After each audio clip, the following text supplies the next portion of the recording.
আমার বোন টিভিতে ভিডিও দেখছে এখন ডেটের। হ্যাঁ, আমি ওকে জিজ্ঞেস করলাম যে আমার সাথে যখন তুমি ডেটে ছিলা বিয়ের আগে, তখন আমাকে তুমি কি কি দিচ্ছ, কয় টাকা খরচা করছো। হ্যাঁ, আমি ওকে ওর ওর জন্মদিনে আমি ওকে 2000 টাকা দিয়েছিলাম ড্রেস কেনার জন্য।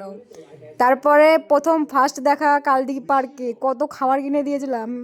আমার জন্মদিনে রেস্টুরেন্টে নিয়ে গিয়ে খাওয়ান দাওয়ান হয়েছিল। তারপরে ওর একটা ফ্রেন্ডকে দেখা করতে নিয়ে এসেছিলো, সেখানেও খাওয়াইছিলাম নিয়ে যে। আর ওকে আমি বললাম যে তুমি আমার পিছনে কয় টাকা খরচা করছো। কি যেন বললা, কি যেন বললা, বলো বলো, কি বলবো, কি বললা যেন? খরচা যারা করে তারা বিয়ে করে না,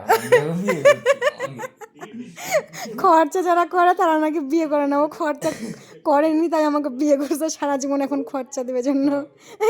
ভাত কাপড়ের দায়িত্ব সময় বললো আজ থেকে তোমার ভাত কাপড়ের দায়িত্ব আমার, কিন্তু আজকে একটা জামা নেওয়ার জন্য কতবার কান্নাকাটি করতে হয়, তারপরে তারপরে যে একটা জামা নিতে হয়।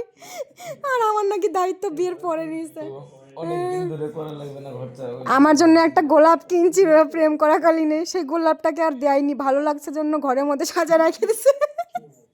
সেই গোলাপটা আমাকে দেয়নি, বাড়িতে দেখা করতে আসছিলাম যখন, তখন আমাকে দেখাচ্ছে যে এই গোলাপটা তোমাকে দেওয়ার জন্য কিনছিলাম, কিন্তু দিইনি, ঘরে সাজা রাখছি।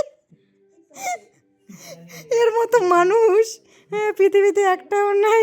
চল ভাগ, যা, টাটা, ফালতু একটা ছেলে।